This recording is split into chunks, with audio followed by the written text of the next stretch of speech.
Hello दोस्तों, welcome to my YouTube channel Ayush tutorial. आज हम इस वीडियो में करंट इलेक्ट्रिसिटी के कुछ इंपॉर्टेंस न्यूमेरिकल करने वाले हैं, जो कि heating effect of electric current topic के रहेंगे। ये सारे क्वेश्चंस आपके प्रीवियस ईयर के पेपर में आ चुके हैं, तो आप बड़े ध्यान से इस क्वेश्चन को समझिए। इसी टाइप के क्वेश्चन एग्जामिनेशन में आपको देखने को मिलेंगे। तो बिना टाइम खराब किए हम इसके फॉर्मूले जो भी यूज में आ रहे हैं उसे हम स्टडी करते हैं, इसे हम याद करते हैं, क्योंकि विदाउट फॉर्मूला हम कोई सा भी न्यूमेरिकल सॉल्व नहीं कर सकते।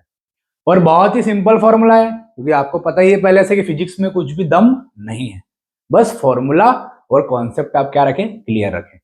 तो फॉर्मूला यहाँ पर क्या होता है, हीटिंग इफेक्ट का ध्यान से देखना। Heating effect of electric current, तो heating effect of electric current क्या होता है कि अगर कोई से वायर में, सपोज करें कि ये वायर है, इस वायर में अगर कंटिन्यूसली करंट फ्लो होगा, अगर इस वायर में या इस रेसिस्टर में अगर कंटिन्यूसली अगर करंट फ्लो होगा, तो कुछ समय बाद या कुछ घंटों बाद क्या होगा, इसमें हीट प्रोड्यूस हो जाएगी। और जो हीट प्रोड्यूस हो रही है उसी को हम बोलेंगे, इसी इफेक्ट को हम क्या बोलेंगे, heating effect of electric current. समझ में आया दोस्तों? तो कितना हीट प्रोड्यूस हो रहा है, कितना हीट प्रोड्यूस हो रहा है, जो हीट प्रोड्यूस हो रहा है दोस्तों, वो हीट क्या होती है, एनर्जी के फॉर्म में होती है। और एनर्जी का फॉर्मूला हमें पता है, हीट क्या होता है, एनर्जी के फॉर्म में होता है। एच इक्वल टू क्या होता है, एनर्जी के फॉर्म में। और एनर्जी क्या होता है दोस्तों, पावर इनटू टाइम। क्या होता है दोस्तों, पावर इनटू टाइम। तो ये फॉर्मूला कहां से आया मैं आपको बता रहा हूं। अब ये जो एनर्जी है वो हो जाएगा पावर इनटू टाइम। और पावर हमें पता है, तीन प्रकार के पावर के फॉर्मूले हमने पहले स्टडी कर चुके हैं। प्रीवियस वीडियो में आप लोग जाइए, प्लेलिस्ट में चेक करिए और सारे फॉर्मूले को आप वहां पर याद कर लीजिए। तो पावर के तीन फॉर्मूले होते हैं दोस्तों, ये रहे। एक तो पावर का फॉर्मूला क्या होता है, वोल्टेज इनटू करंट। एक पावर का फॉर्मूला क्या होता है, आई स्क्वायर आर। एक पावर का फॉर्मूला क्या होता है, वी स्क्वायर अपॉन आर। तो कुछ भी नहीं करना है दोस्तों, इस पावर के टर्म में हमको वोल्टेज और करंट मिल जाता है, इसलिए हमको वोल्टेज और करंट की वैल्यू क्वेश्चन में दी रहती है, इसलिए हमको पावर को सब्स्टिट्यूट करना पड़ेगा। तो एक बार ये पावर की वैल्यू जो वी इंटू आई है उसको यहाँ पर पुट करेंगे। ये यहाँ पर वी इंटू आई करेंगे तो क्या बन जाएगा, वी आई टी। तो हीटिंग इफेक्ट ऑफ करंट का फॉर्मूला क्या बन गया, देखो यहाँ पर ये हीट का जो फॉर्मूला बना हो क्या बना, वी आई टी। समझ में आई बात दोस्तों? उसी तरीके से आई स्क्वायर आर एक बार पी की जगह पुट करेंगे। इस पी की जगह क्या पुट करेंगे, आई स्क्वायर आर। तो इस पी की जगह हम पुट करेंगे आई स्क्वायर आर, तो देखो यहाँ पर क्या बन गया, आई स्क्वायर आर टी। समझ में आया दोस्तों? और उसी पी के बारे में एक बार हम क्या पुट करेंगे, वी स्क्वायर अपॉन आर। तो इस पी की जगह रखेंगे वी स्क्वायर अपॉन आर, फिर ये टाइम ऐसा का ऐसा। तो इसके हीट के जो तीन फॉर्मूले बन जाते हैं वो ये बन जाते हैं, वी आई टी, एक और क्या बनता है, आई स्क्वायर आर टी, एक और क्या बनता है, वी स्क्वायर अपॉन आर, क्या हो जाएगा, टी।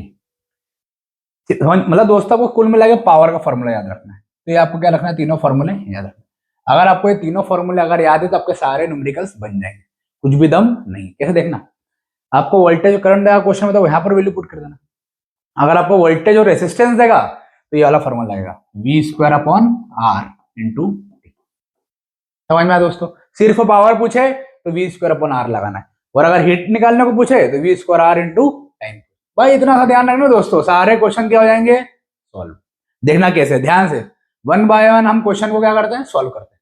विद इन 5 मिनट्स हम इसको कंप्लीट कर देंगे। ध्यान से देखिए दोस्तों, देखिए भी जो फर्स्ट क्वेश्चन हमारा वो है, वो ध्यान से देखिए, क्वेश्चन दिख रहा है सभी को।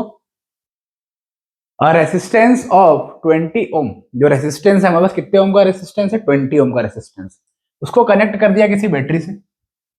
कितने वोल्ट की बैटरी है, 10 वोल्ट की बैटरी। कितने वोल्ट की बैटरी है, 10 वोल्ट की क्या है, बैटरी है। कितने रेसिस्टेंस है वहां पर उसको कनेक्ट किया हुआ है, कितने से, 20 ओम से। फिर पूछ क्या रहा है, हीट कितनी बन रही है वहां पर, हीट कितनी जनरेट हो रही है वहां पर, हीट कितनी प्रोड्यूस हो रही है वहां पर, कितनी जनरेट हो रही है। तो हमको फॉर्मूला पता है हीट का क्या होता है, क्या होता है, वी और आर दिया हुआ है, वी और आर दिया हुआ है। तो अगर वी और आर दिया हुआ है तो लास्ट वाला फॉर्मूला लग जाएगा, वी और आर दिया हुआ है, और टाइम भी हमें कहीं ना कहीं वहां पर दिया होगा। सिंपल सा क्वेश्चन था। तो क्या हो जाएगा, V square upon R into T. बस खत्म हो गया क्वेश्चन, कुछ भी दम नहीं है। बस ऐसे ऐसे क्वेश्चन आपको simple simple question 10th class में देखने को मिलेंगे।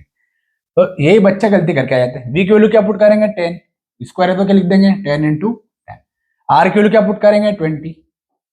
टाइम कितना है, 1 मिनट में, 1 मिनट में बताना आप लोगों को कितनी वहां पर एनर्जी जनरेट हुई है, कितनी एनर्जी प्रोड्यूस हुई है 1 मिनट में। और मिनट को हमको काय में कन्वर्ट करना पड़ेगा, सेकंड में। तो 1 मिनट में कितना सेकंड होता है, टाइम हो जाएगा 60 सेकंड। अच्छा, सेकंड में कन्वर्ट क्यों करते हैं, क्योंकि अपने यहाँ जो यूनिट चलती है वो MKS में चलती है, मीटर किलोग्राम सेकंड। तो हम किलोमीटर को मीटर में कन्वर्ट करते हैं, आवर्स को सेकेंड्स में कन्वर्ट करते हैं, ठीक है, और जो कि किलोग्राम को ग्राम में कन्वर्ट करते हैं। तो ये चीजें आपको याद रखनी पड़ेगी। तो अपने यहाँ जो चलता है वो MKS चलता है, ठीक है। CGS और FPS नहीं चलता, सेंटीमीटर ग्राम सेकेंड या फुट पाउंड सेकेंड हमारे यहाँ नहीं चलता, हमारे यहाँ जो चलता है वो MKS चलता है, ठीक है दोस्तों। ये क्वेश्चन खत्म हो गया। अब सिंपल क्या बचा है, मैथ्स, ये तो आप भी कर सकते हो। तो इसको अगर हम सॉल्व करते हैं तो कितनी बार में चले जाएगा, 1 3 का इसमें मल्टीप्लाई करेंगे तो 300 आ जाएगा। और हीट है, हीट क्या होती है दोस्तों, एनर्जी, और एनर्जी की यूनिट क्या होती है, जूल। तो क्या लिख देंगे, जूल। तो कितना सिंपल है दोस्तों। बट आपको एक बात का याद रखना है कि लास्ट में हीट कितना निकला है, 300 जूल। तो आपको यूनिट लगाना कंपलसरी है, और लास्ट में एक लेना कंक्लूजन भी लिखना है, the heat produce by the, क्या लिखोगे लास्ट में, the heat produce by the या generate by the resistance 20 ohm is 300 joule. ये कंक्लूजन लिखना आपको लास्ट में जरूरी है, अदरवाइज आपका 0.25 नंबर एग्जामिनेशन में, बोर्ड एग्जामिनेशन में कट जाएंगे, ठीक है दोस्तों। आगे बढ़े, समझ में आया, बोलो फिजिक्स में कुछ दम है क्या, कुछ भी दम नहीं है। बहुत सिंपल है दोस्तों फिजिक्स, अगर आप उसको समझ के चलोगे, उसके फॉर्मूले से याद करोगे, अकॉर्डिंग टू गिवन कंडीशन अगर अपन काम करेंगे, सारे न्यूमेरिकल सरल है। और न्यूमेरिकली अगर आपको आते हैं तो आपको एग्जाम में सिलेक्शन होगा, चाहे आप IIT की तैयारी करें, चाहे आप नेट की तैयारी करें। मैं तो दोस्तों आप सभी बच्चों को बोलते ही हूँ, और अभी और बोलना चाह रहा हूँ, इस YouTube चैनल के माध्यम से ही बोलना चाह रहा हूँ कि आपको आपका करियर में आपको क्या बनना है, पहले आपको ये पता होना चाहिए। अगर आपको वही नहीं पता तो मेरा वीडियो देखने का भी कोई मतलब नहीं।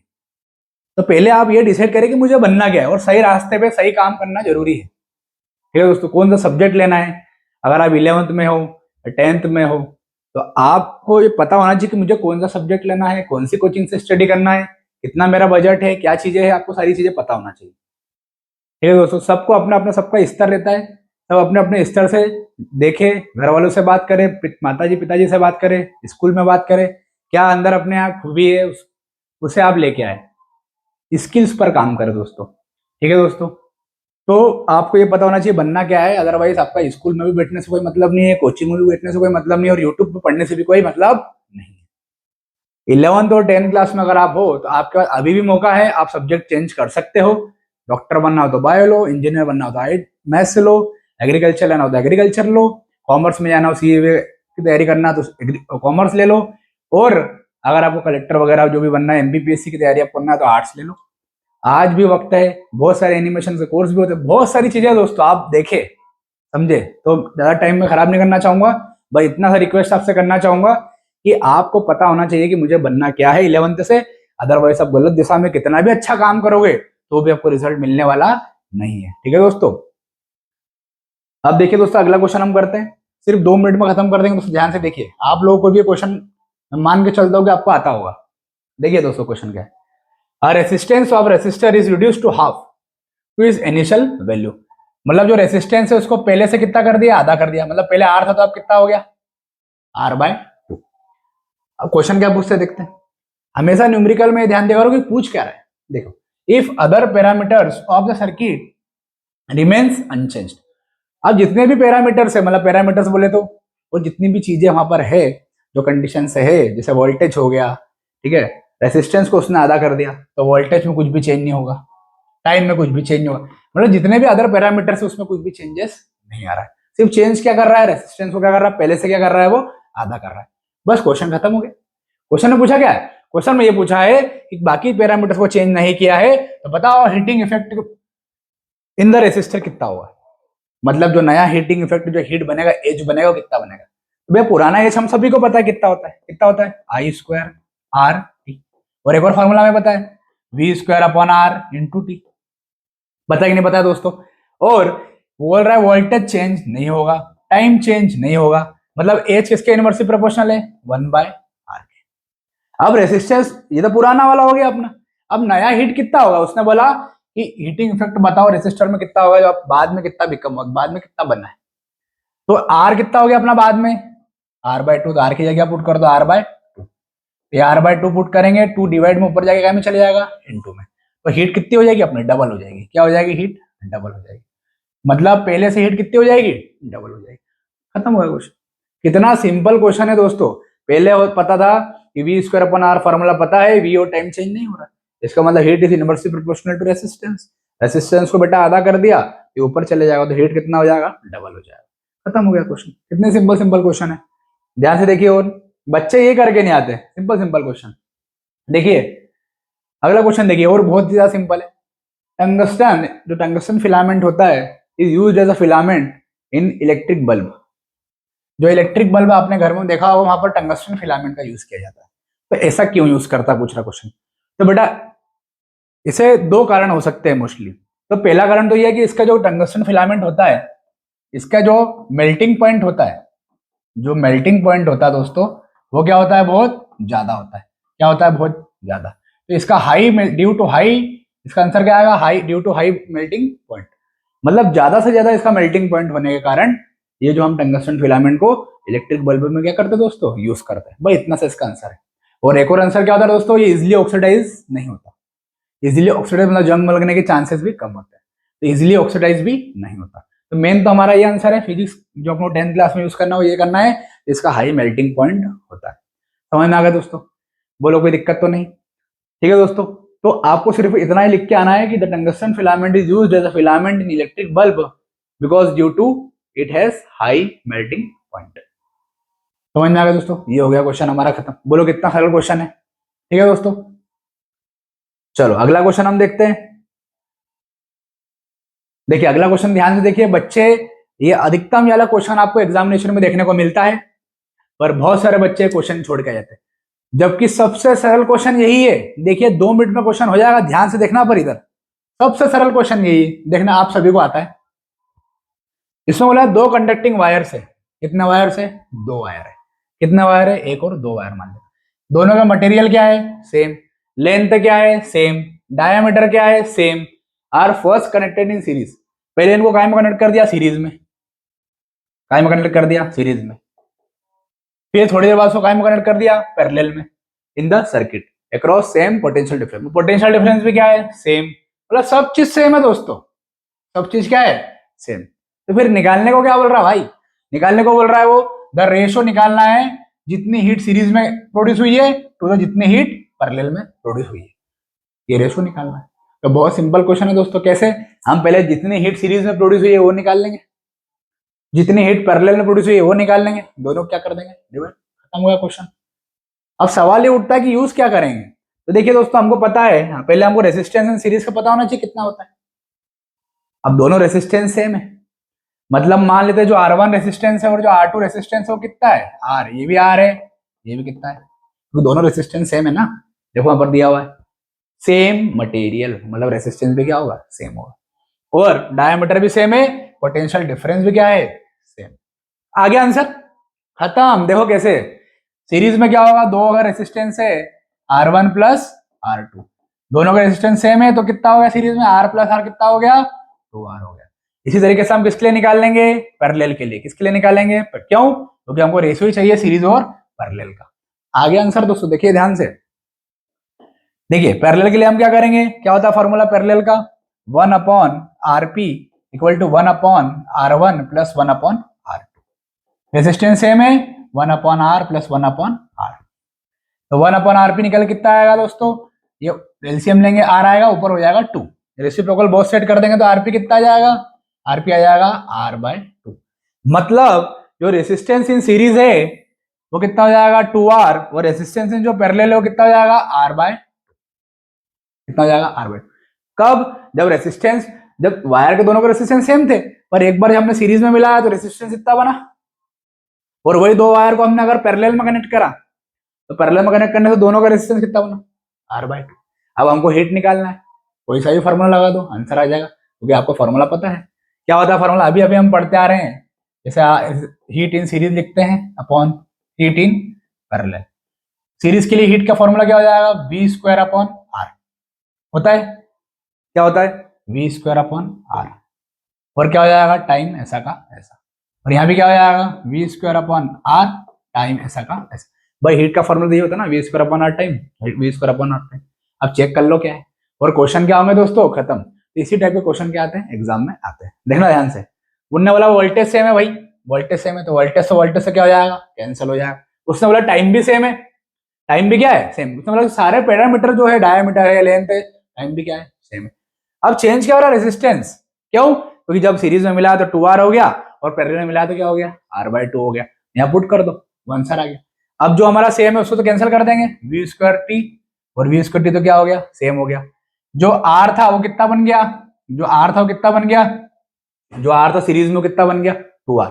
तो जो सीरीज में R था और पैरेलल में R था, या कुछ नहीं मतलब 1 है तो 1/RS कितना हो गया अपना 2R।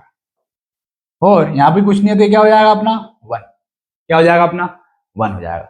अब यहाँ पर क्या हो गया, v²/t/RS और v²t/RP। और RP कितना बना है दोस्तों, RP कितना बना है, RP बना है R/2। कितना बना है, R/2। आंसर आ गया। तो RP यहाँ पे कुछ नहीं है तो 1 लिख देते हैं, और यहाँ पर RP के लिए क्या लिख देते हैं, R/2। R/2 2 का चलेगा यहाँ ऊपर आ जाएगा, हाँ चलेगा 2 यहाँ ऊपर। अब रेसिप्रोकल बोथ साइड कर देंगे, क्या कर देंगे, रेसिप्रोकल बोथ साइड। तो क्या हो जाएगा, ये अपने को वही तो निकालना है, HS/HP। सिंपल मैथ्स है दोस्तों, इसको पलटा देंगे, R ऊपर चले जाएगा, क्या हो जाएगा R/2R। ये 1/2R था, ये R ऊपर चले गया, यहाँ पर ये सब पलट जाएगा। तो R का मल्टीप्लाई यहाँ और 2 का मल्टीप्लाई इनके साथ हो जाएगा, तो 1/2। R का मल्टीप्लाई ऊपर हो गया। या फिर आप लोग ऐसा भी लिख सकते हो सिंपल वे में, अगर बच्चों ऐसा समझना चाहो, ऐसा तो आप खुद ही कर लोगे, पर बच्चों ऐसा समझना चाहोगे तो ऐसा भी समझ सकते हैं।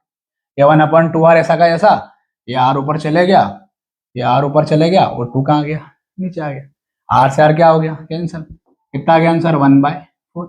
तो जो रेशो था वो कितना आ गया, 1/4 आ गया। तो इसका आंसर आ गया 1/4, 1/4। खत्म हो गई बात। तो कितने सिंपल क्वेश्चन है दोस्तों, बस बच्चे क्या करते हैं आज के समय में, स्टडी ही नहीं करते। अगर आप प्रॉपर गाइडेंस के साथ, प्रॉपर फॉर्म के साथ स्टडी करते हो तो बेटा पढ़ाई बहुत इजी है। आप पढ़ाई करें, आप नॉलेज गेन करें और सही डायरेक्शन में काम करें, आपको सफलता जरूर मिलेगी। ठीक है दोस्तों, तो कैसा लगा मेरा वीडियो, कैसे लगे मेरे क्वेश्चंस, और सारे प्रीवियस ईयर में आए गए क्वेश्चंस है, तो आप लोग इनका अच्छे से सॉल्व करें, बस मेरे लिए ये बहुत बड़ी बात रहेगी। तो अगर मेरा वीडियो आपको पसंद आ रहा है तो मुझे सपोर्ट करें, लाइक करें, शेयर करें, सब्सक्राइब करें, ताकि मैं आगे आप लोगों के साथ बने रहूं और अच्छे अच्छे वीडियोस आपके लिए लेके आते रहूं। ठीक है दोस्तों, नोट डाउन कर ले।